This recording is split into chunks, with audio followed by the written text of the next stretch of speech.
Hello friends and welcome to a new episode of Dear Dwyery. I'm on the road this week. I'm coming at you from PCH, the Pacific Coast Highway, usually known around these parts as Highway 1. It's a big old road that goes from the southern tip of California pretty much the whole way up to where this game is taking place. Today we're going to talk to Alexander Dracott from Ironwood Studios about Pacific Drive, a game that takes place up in the Olympic Peninsula, which is a big peninsula, I guess. I don't know how else to describe it.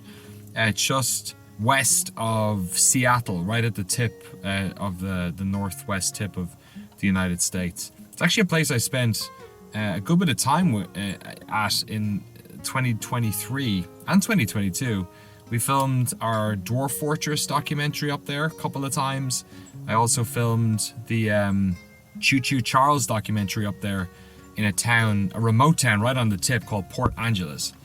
And for both of those, I took the road trip. I did not drive up Highway 1 because it would take it takes 12 hours on the main highway. It would take probably 40 hours if you drove up the PCH.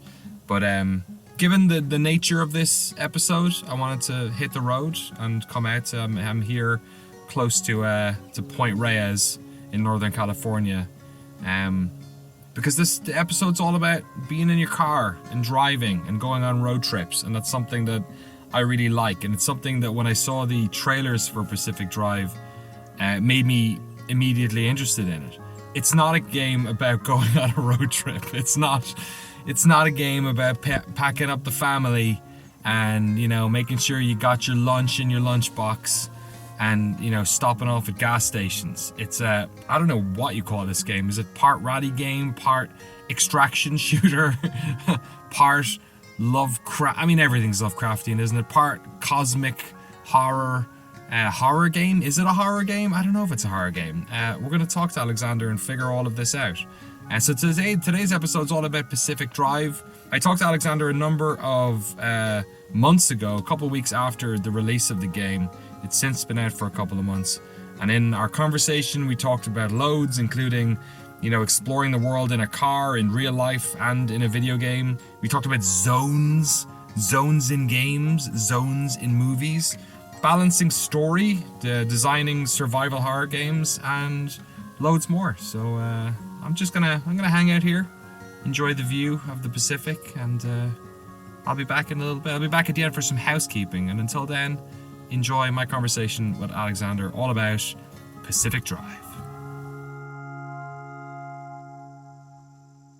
Let's go all the way back to the start. How did this studio get founded? Was this always the game that was going to be its first title? So the studio started in late 2019. Good timing. The irony of starting a independent studio a month before global pandemic is not lost on me. Did you have a nice office set up? And was my office in my apartment at the time. Was pretty much it.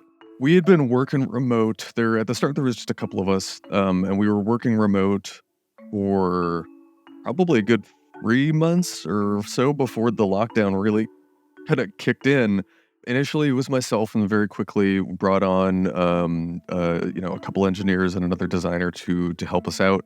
Eventually, brought in, more of our core staff. Hired Seth, our game director, Alyssa, our production director, as well as environment lead and a foreground lead to work on the car. And we grew up to, around 10, 12 people, plus some additional contract help. But then we've continued to kind of grow with a couple of folks, permanently joining up with the team as we've approached with the release. And then while we've been doing that, we've also been working with external teams. So work with the Shell in the Pit for audio, and they have just absolutely killed it with their work on the game. Working with different localization companies, working with Kepler to figure out how to get the game out there. By the time we were able to, actually get a studio and the lockdown was starting to lift, we were like, all right, we need to be back in a space.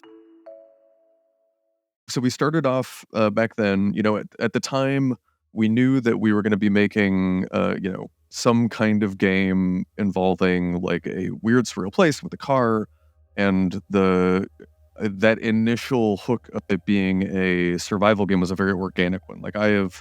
I have my own personal history of like just going out on drives and going to explore old abandoned like buildings, and I started having this weird like idea, not that weird, about like the emotional connection that you feel with a space and a story and being in a car and the car itself. And as those prototypes turned into, all right, I'm in a car and it's foggy in the woods, like I wanted to like enhance that kind of that relationship, right?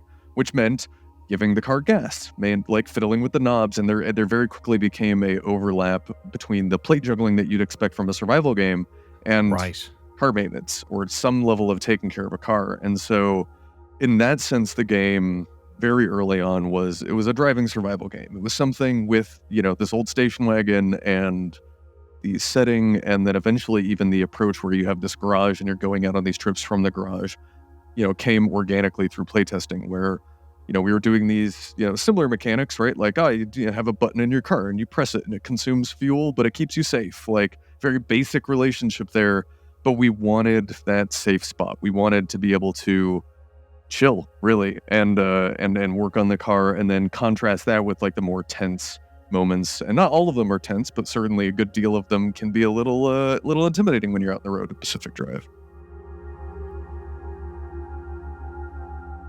So let's talk about the car a little bit. Yeah. I can imagine when you're making a survival game, there's a very fine line between keeping players sort of, I guess, connected to the threats and the things they have to worry about, and also just over encumbering them with chores. Like every time you come back from a run in Pacific Drive, there is a bunch of stuff that you have to do to make sure that the car is in decent working condition to go back out again. How do you balance that from a design perspective in terms of it being something that people are excited or at least invested in doing, and not just busy work, I guess? Because it doesn't feel like busy work to me. It feels like I'm taking care of myself or something, like I'm preparing, like doing the potions in The Witcher before I went into battle or something like that. So yeah, how do you find that line, I guess? I think the honest answer is there's a lot of balance, right? And massive props to the whole design team at Ironwood for working hard on this kind of thing. Exactly, right? So I worked on the tuning of the car because that was like one of the things that I worked on. And it is very hard to like fight that instinct of this car feels like shit. This car feels like shit. But it's like that's the car, and also they get all these cool upgrades, and so they've got to, like, fight that intrinsic like I want to call it out. I want to make it clear. I want to like reconvenience the player. But to your point, it's been a huge factor in the type of game that it has ended up being.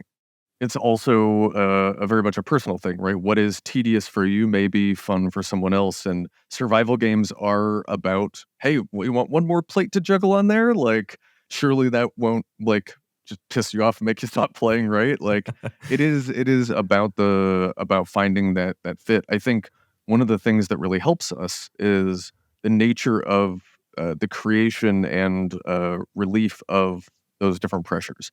So we have stakes when you're out on the run because if you die, there are consequences. So the bumps and scratches and damage and flat tires that you get along the way, they come with a story. And it's a story that is, because of our games being relatively systems driven and how it interacts, is pretty unique to you, right?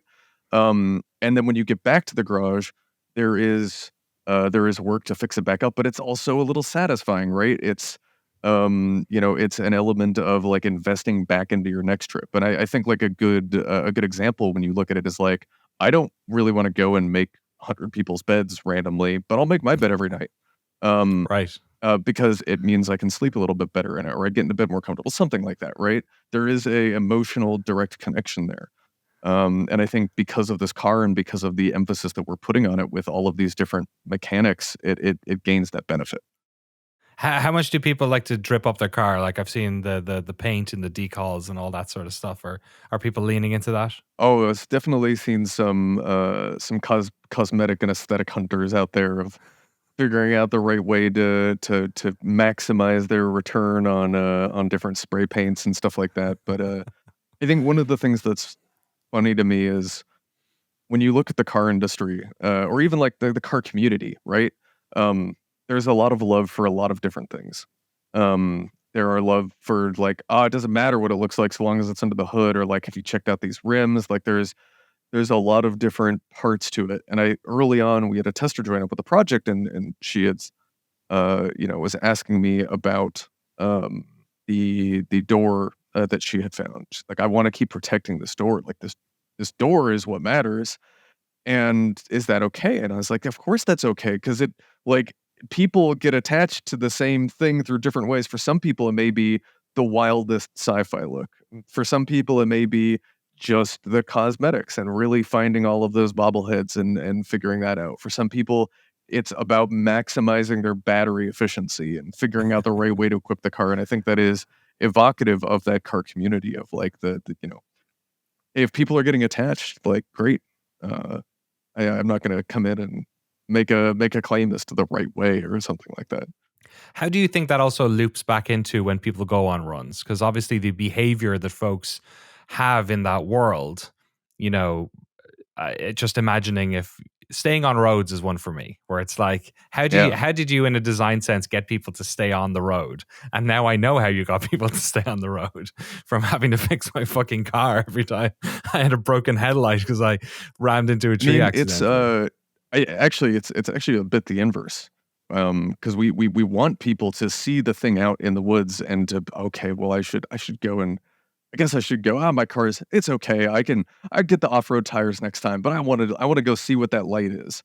And so a lot of it is, enticing people to take those little risks, right? Make those micro decisions that then complicate stuff, because then it's a consequence of your decision, right? Like, it is, like players we found really actually did just stick on the road. Like they would inherently do that. Our job is to kind of pull them towards more interesting things, another little breadcrumb, and you go out there and, oh, hey, there's something else over there. I'm gonna go check that one out. And I think it's a testament to all of the different types of content that we have in the game, the different spawning systems we have to figure out what is too close, what is too far away, what density is still fun, what is that balance at the start of the game versus the end of the game, or I should say at the earlier parts of the zone and the deep zone, for example, because those are constantly shifting and getting balanced. Zone games. This is a term I hadn't heard before, but it's something I immediately connected with. So let's talk about that for a second. What exactly is a zone game? Is it about tone, horror? Is it about escaping or entering? And how does Pacific Drive pull from and separate itself from other mass media zones? When you use the term zone game, like to me that conjures up images of Stalker immediately. What else falls into that category? I mean, the Southern Reach trilogy, right? Like Annihilation, that movie, those books, definitely Stalker. There's been a couple others that I'm spacing on the name of, but this idea, right, of like almost like body horror for the planet, some locked off exclusion zone has become different, and it is not horror in that it is like going out to scare you, right? And it's not just there, it is just inherently weird and unfathomable, and oftentimes there's a very like a cerebral, like if you read Annihilation, for example, there's a lot of like mental hallucinations and memory and stuff like that. But for Pacific Drive, we have all of this Americana, right? We have this Right. constant filter of, well, it's still an old station wagon, it's still the Northwest, it's still highway signs, and so you get that fun juxtaposition that I'm a big fan of. I often wondered if, as Westerners, when we played games like Stalker, and I'm talking about the game Stalker, not the movie Stalker, although now that I think about it, the movie Stalker also plays into this very well. Especially with that game, that I always felt like it came with a lot of free wonder because it was in a different country, or it was in a place that like I didn't know what roads looked like, or I didn't necessarily know what the furniture inside of a building kind of looked like. Is there a challenge in doing something in like a known quantity, I guess, for you as developers?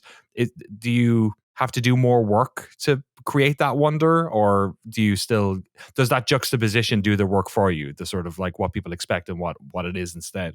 I mean, I think it is kind of a double-edged sword, right? Because we do get that recognizable contrast, right? Like you make a really big building in the fog and people say, oh, there's a big building in the fog. You put a little hand railing on it and people are like, oh my God, that's how big it is, right? You get that sense of scale.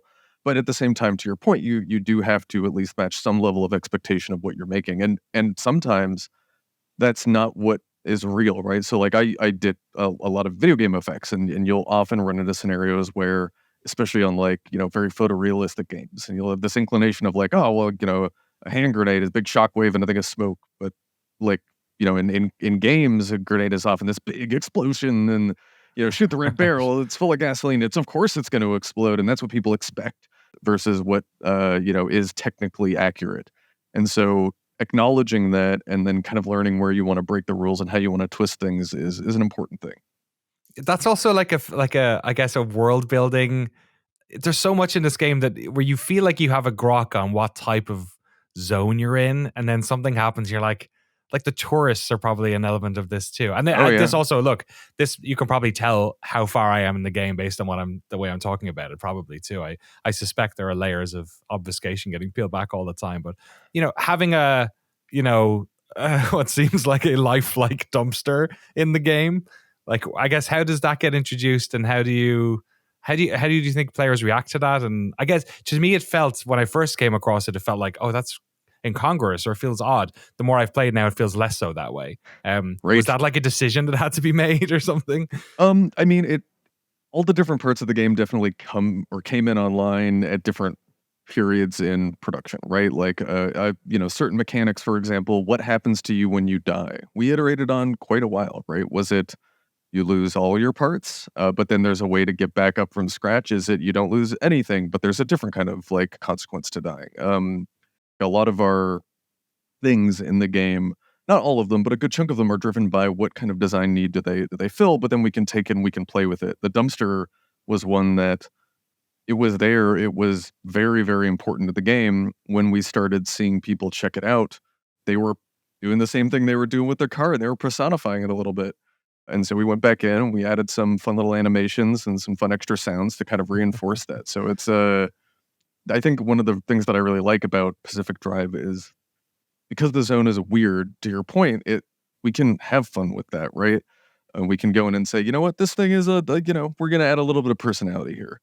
And doesn't mean we're going to go and add googly eyes, even though I did think about it, but it does mean that we can go in and stretch and pull things a little bit.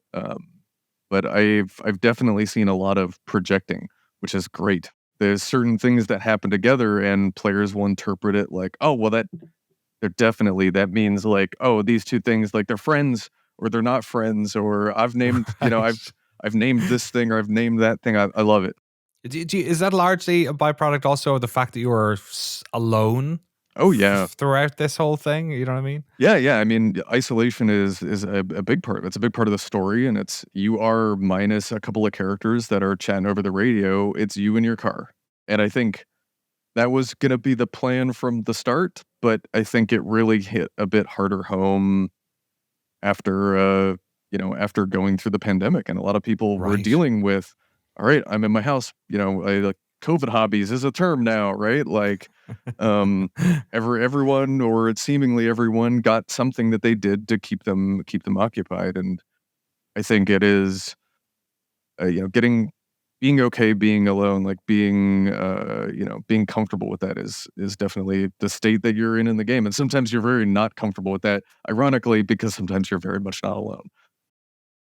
How much are you making those decisions, I guess, dynamically? Because one of the things that I noticed was, or I was at least getting a sense of, was there's so many different things that you need to make sure that the player is sort of keeping on top of. But at least at the start, there's sort of like this, it felt like, from my side, that also there was, a little bit of leeway there. Like, we're going to give you maybe some extra stuff, or maybe the challenge won't be as hard, or maybe that. But as I went on, I needed to I started to notice that I wasn't taking care enough of this thing, and I was doing more of it.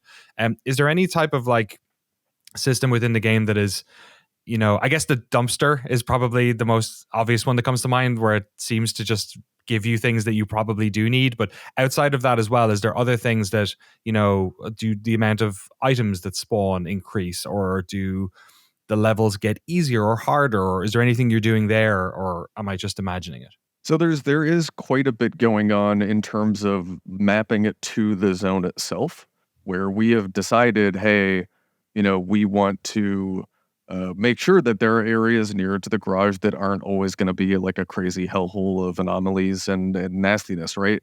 But that goes on later on, because to your point, we don't know how the player's story is going to go. They may get toasted and really need to go on a little bit of a build-up and kind of recover, or they may want to risk it for the biscuit and go after their wreck of a car and see if they can scavenge some parts again. And so a lot of emphasis was put on that. There are things under the hood a little bit here and there. The dumpster is a very good example, right? Where we needed to make sure you can always get out again and go on another trip. Like that is a very, very important part of the game. And as a result, the dumpster is very popular. The friendly dumpster is a friend of many from what we've seen watching players check out the game. Survival games are fairly common these days, and as a result, gamers inherently understand many of the game design push and pulls that those games play with. Resource gathering, health, food, water, safe places, when to engage in combat. But how do these rules need to change in a game where you're predominantly driving around in a car? That was the thing that struck me when I started doing off-roading in Death Valley especially, where it's if you don't have enough water and gas, if you don't prepare, something could go wrong. You could lose a tire, much like in Pacific Drive. And then when that happens, there's almost this cascading effect of oh shit, well now that means that it's going to take more gas to get somewhere to get what, you know what I mean? So you have to think 4 layers of safety back the whole time to make sure. That's a big part of, I feel what I'm doing in Pacific Drive as well. Is that part of the philosophy of the game, or is that just part of the philosophy of survival games? I mean, I from what I've seen and even just talking with folks, I think it really comes down to a lot of individual preference on how you handle it. I talked to one of my friends and they were playing the game and they prepared to a ridiculous level, hours in the garage, making sure everything was as perfect as possible, very safe trips to make sure that they were as prepped before they took a single step further. And then I've seen the inverse, where it is just yeehaw, let's go, and see what happens and kind of rebound from that. And I think both are viable, and I think a lot of people will fall somewhere in the middle. But I think the game gives you that opportunity for making those decisions yourself, right? How far is too far? That kind of follows through to the the design of some of the anomalies, right? Many of them have a pretty straightforward behavior, right? But when they start to stack, when they start to layer together, when it's not just an anomaly, it's the dark and my batteries run low and I have to figure out what I'm doing. That's when a lot of these systems start to interplay and connect. Yeah, tell us a little bit about the anomalies, because obviously there are, I've played it now maybe 6-7 hours and I've come across a lot, and they have started to sort of, I've gotten maybe more confident when interacting with some other ones. I figured out some ways of working around some of them. But when you start the game, especially maybe 3 hours or 4 hours in, when you start to see a lot of them, it's pretty crazy. It's there's a lot going on. What were were there any anomalies that were left on the drawing room floor? Any ones that changed a lot? Were there any that kind of were always there from the initial idea through to now? I think I'll go reverse order there. The earliest ones were definitely just puddles of radiation, right? Things to avoid because it creates a very simple decision, which is, do I risk it for whatever's inside or whatever on the other side?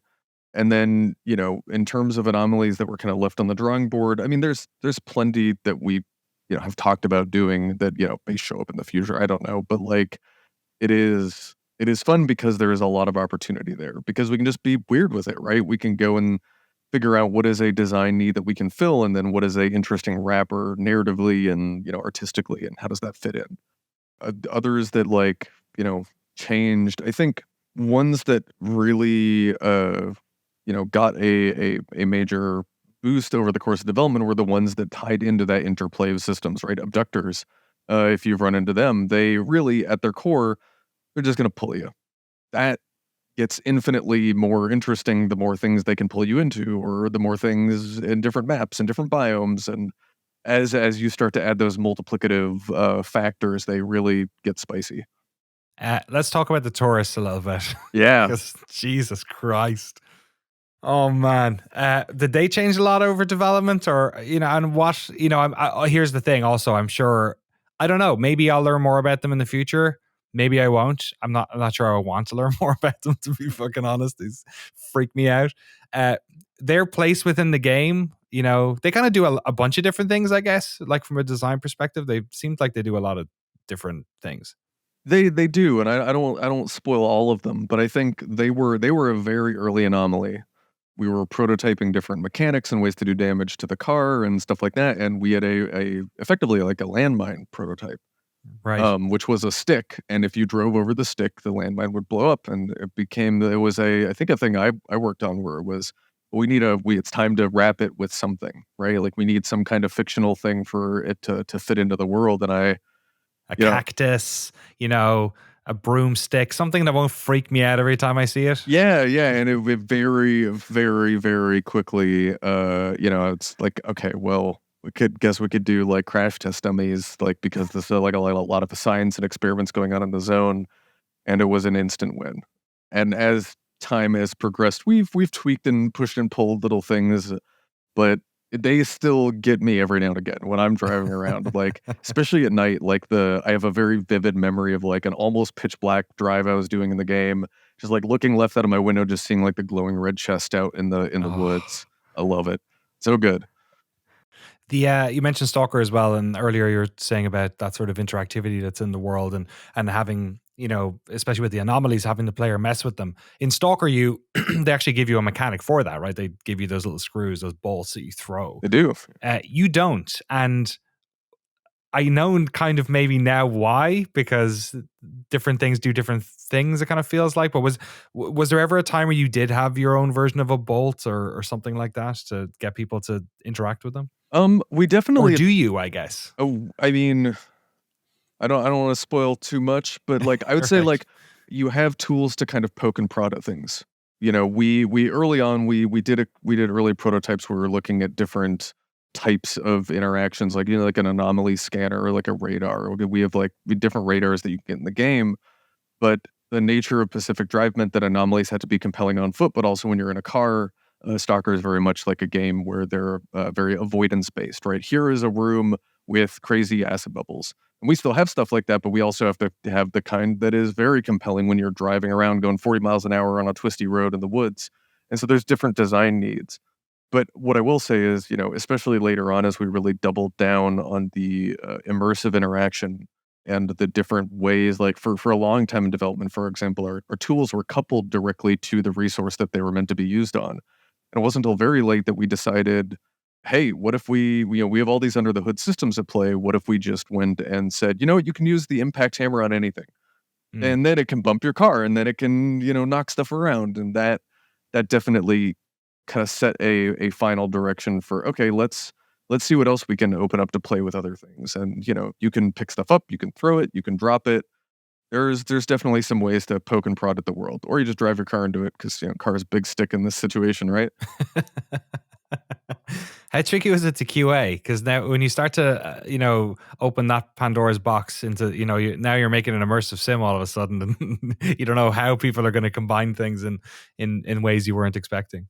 I mean, it's definitely a big factor, right? And it's interesting because, we are an indie game, right? And so, and a physics-based indie game, there is going to be some weirdness. And, we can put in the kind of intelligent precautions that we can with like the ability to teleport your car if it ever gets stuck. But, the reality is that we're always going to be, a little buggy, like some things may not work perfectly, but at the same time, that freedom to interact with stuff is really special. And saying yes to the player on that aspect is, to your point, is a core thing in these immersive sim games.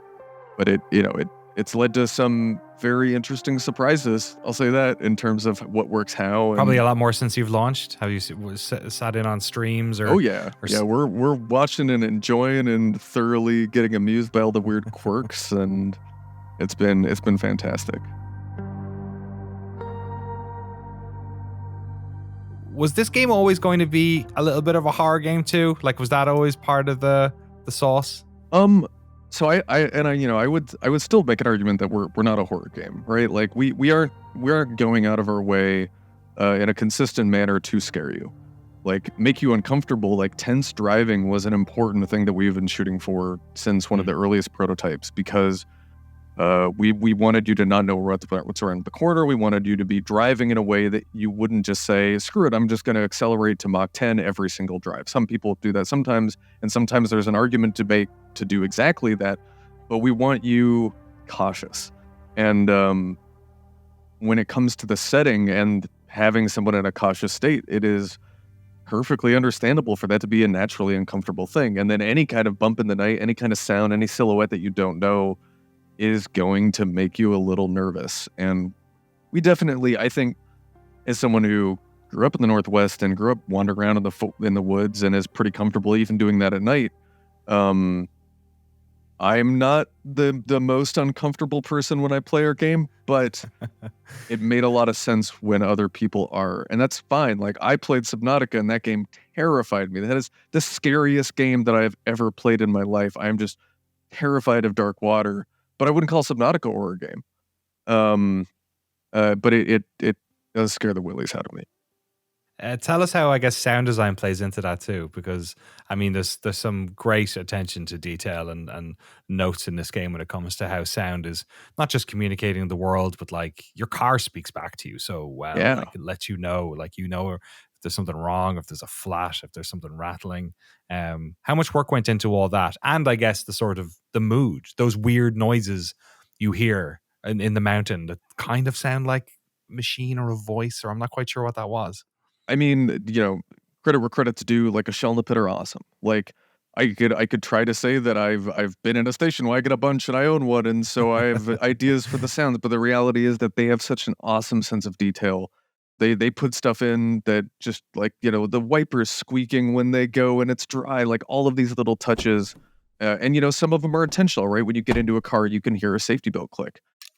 These kind of grounding elements are important. One, because drive with your safety belt, but two, the sheer number of things in the car that make sound that they were able to add this wonderful detail to, like hearing the radio change based on whether you're in the car, out of the car, when the door is open, like, it sounds so hearing good. Which tire is flat versus, riding on rims when the car is sliding against stuff, like, incredible. And then you were asking about the more like ambient audio. That was another aspect that I think is just important of the world building, right? Is you get a lot of benefit from hearing a thing and not seeing it.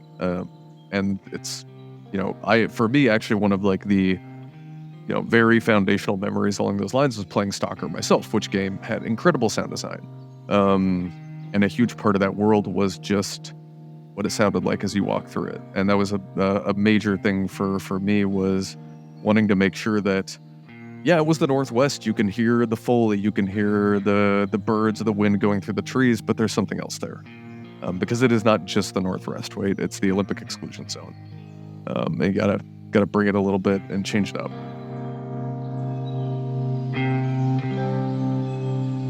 Pacific Drive has a narrative that clues you in on the mysteries of this zone. It has distinct characters who communicate with you over a radio. But the central relationship of this game is between the player and their car. I know this feeling very well. I've driven my Jeep off-road across parts of America that could kill me if I wasn't properly prepared. After these trips, I cover its windows with stickers of the places we've traveled to together. So how did the development team balance how much story was told to the player and how much of the story they told to themselves?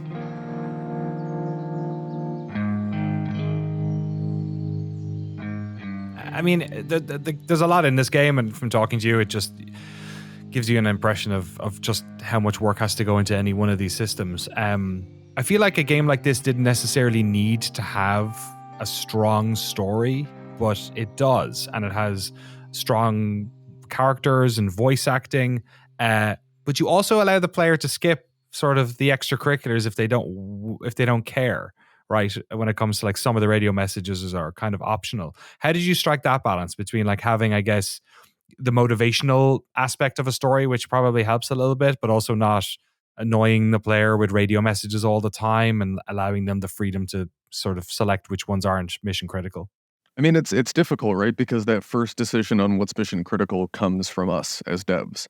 But what we found very early on was, you know what, we're never going to quite know when or what the player is doing, right? Like we know that they're on certain maps. We can tell if they're on a story map, but like they may be getting chased by something particularly crazy, or it may just be a tense moment for them. And so making some of that narrative like an optional thing or something you can go back and listen to later definitely was important. But it is a fine balance, because we did want to have that story. We wanted to kind of stick you in this mystery and say, hey, there's something up with this car and there's a mystery to find in the zone, but it's not the entire zone, so it should be focused on just your car and the characters around you. Hey, how did you get through the barrier wall? No one's gotten into the zone in ages and lived to tell about it. And if we don't get them to safety, this one won't either. That's a good point. Hey, you're in serious danger. The instability's closing in, and it's going to scramble you quicker than beef in a blender.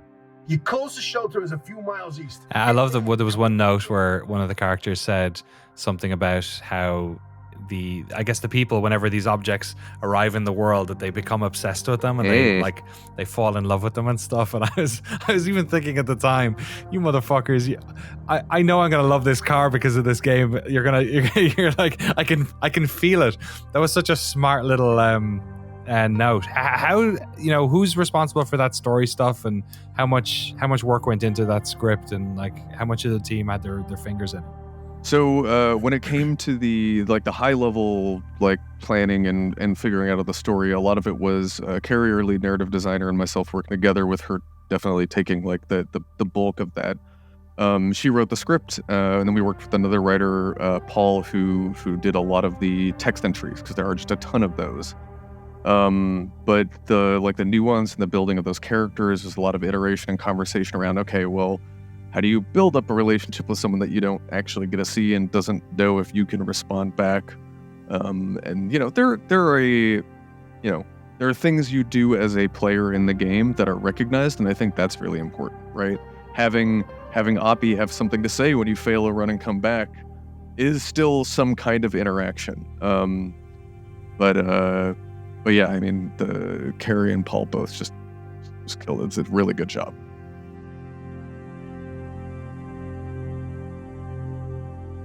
How much, maybe you don't want to get into this too much, and that's totally fine if you don't, but if you are, that's super cool. We always love talking to people about this. 2019 was a very different time if you're trying to get investment or publishing money than it is right now, at least. Now is a particularly tough time, and obviously COVID was odd as well for all that. When you started the process of trying to show this game to people, like putting out trailers, getting, Steam pages up and all that sort of stuff, how did you pick a lane? Because like there's a lot going on. It's like, looks like survival game, looks like a car game, looks like a single player narrative game. It's got like a story to it. It's a car game as well, which probably I imagine for a lot of people is a real yes, no, in terms of the games they play. How tricky was that? I mean, it's definitely a balancing act. Like there's different elements and different, like you kind of split it out between like appeal and, there's obviously like there's market fit and how to get, your game to show up on Steam because you want the right keywords to match. But at its core, it is a survival game in a weird place with a cool car. And, we have the atmosphere, and like we can then deliver on other elements, right? We can deliver on the narrative, and we can deliver on like the visuals. And that was always going to be a strong point, was getting across the car, weird place, survival stuff. And we, even in our very first release trailer, it's hard to summarize in its entirety. We got better at it as we made more trailers, right? Like we worked with Player One on our trailers, and they, super patient, and it's a hard game to make a trailer for, because if you watch our gameplay trailer, you start to get this idea of, oh, you can get out of the car, and like you can walk around, and like we had tried to show that in the first trailer, but we still surprised people later on when we released the gameplay trailer. They're like, oh wait, you can get out of the car? And that's, that is a hard thing to communicate when you don't have hands, because it just looks like the camera is just padding along. You're right, yes. But we got better at it over time, but it is, I think it is ultimately the kind of thing that you do have to experience, right? Because it is a pretty unique game when it all comes together. Did you also have to like, because there are games I've played in the past, like Jalopy and My Summer Car, games that are about fixing up a car. But that's, again, only sort of one slice of this particular pie. So, did you have people coming to you thinking it was one of those games as well? Because it reminds me somewhat of those games, elements of it, but it's obviously it's much more and driving in a different direction to those games.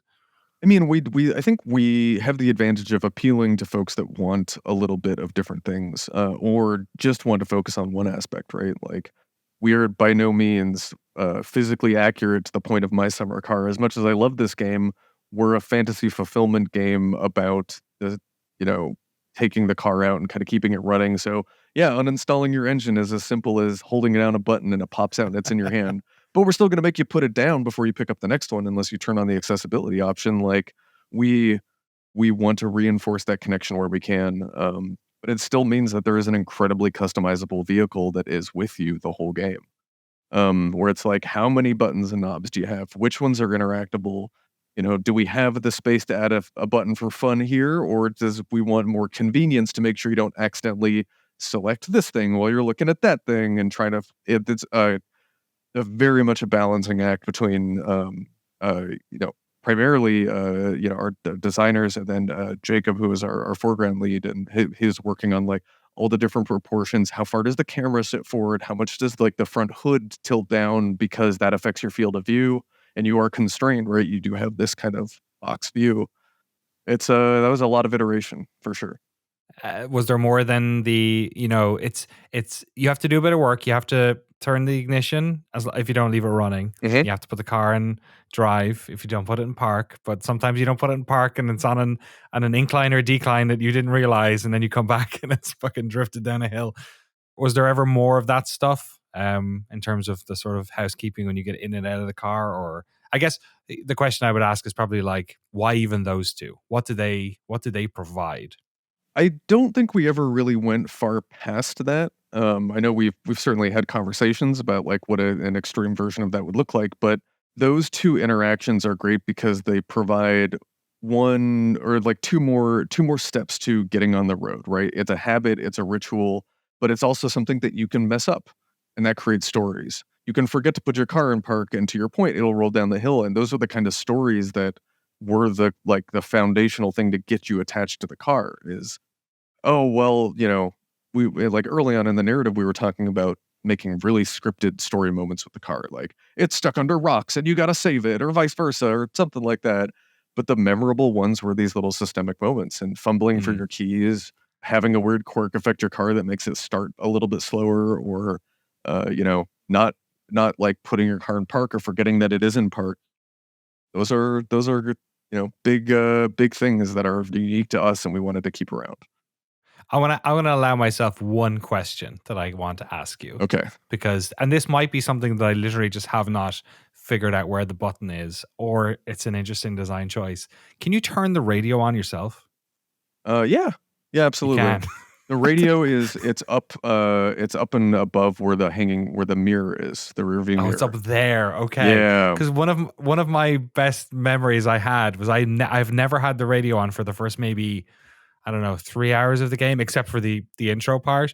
But then I went through an anomaly that electrically fucked the car, and it was doing like the honking, and the radio turned on, and I was like, oh, the fucking radio. And then the radio was playing for the rest of that level. And I was like, oh shit, I should turn the radio on. And then I forgot to turn the radio on again. But yeah, no, it's up there. You can scan different channels and play and stop it. And then there's one in your garage as well. That's a good example though of like, it would be great to have the radio exactly where you would expect it, but also that would have interfered with your ability to select the shifter and the keys. Yeah. And we have to have a certain amount of padding for that highlight system to work. And so, we made calls. And to your point, it gave me a moment that I thought was hilarious, because it was like that moment in a movie where you're in a really stressful situation, and then a jovial song comes on, and it just feels completely like contrary to what's happening, and it makes you laugh. It's one of my best memories. We didn't really personify the protagonist intentionally because we wanted to remove as many filters between you and your car as possible. If we had given you a name or a backstory, or even given the car a huge backstory, right? If it had been, Jimbo's car that he'd had for 50 years, and then he gave it off to someone else, and then they sold it to you. Like, it is not the same as kind of getting that fresh slate and building that relationship up together. What's it like seeing people playing it and reviews and all that sort of stuff, Twitch streams? I mean, after 4 years, it's absolutely surreal and wonderful. Like, I love it. We brought the game to 2 different PAXs, and we got to see folks check it out and have some fun, but that really wasn't it. And we released the demo, and we had these big press events, and seeing the stories, like people taking pictures of their car, people naming their car, like I love it. Like it's very much an incredible moment.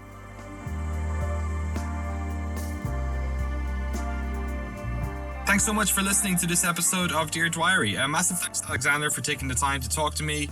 Pacific Drive is available on PC and PlayStation 5 right now for under $30. I highly recommend it. I've had a lot of fun playing it. Massive thanks to Jesse Guarascia, of course, for producing this and every episode of Dear Dwyery. And huge thanks to everyone who has been reviewing the show. It definitely helps us in getting the word out. So if you haven't done it yet, please drop us a review on your podcast app of choice, or share any particularly good episodes with your friends, your family members, your mom. Maybe she wants to listen to something about Balatro. I could see that. Maybe I know she doesn't play games that much, but poker is pretty universal. Maybe your uncle wants to learn about driving in the fucked up future version. Is it the past? I should have asked him if it was in the past or the future. I guess it's alternative past. Is that what we're calling it? Go play Pacific Drive. For somebody who's played a lot of Pacific Drive and interviewed the developer of Pacific Drive, I seem to know very little about the game. I'm good at podcasting now. We promise to keep this ad-free and well-produced if you keep reviewing the show and telling your friends about it. Because that's the no-clip vibe. We just want to make stuff that's cool and people share. That's all we want. We don't want to put ads on them because ads suck. We've plenty more episodes coming out, including conversations with devs from EVE Online, from EverQuest, from Warframe. Those are all online games, I've just realized. Why did I pick 3 online games? And lots of other games that aren't online as well. So keep your ears peeled for all of those. In the meantime, I better drive back and do some goddamn work. Do I have any gas? Phew! All right, see you next time on the feed. Bye!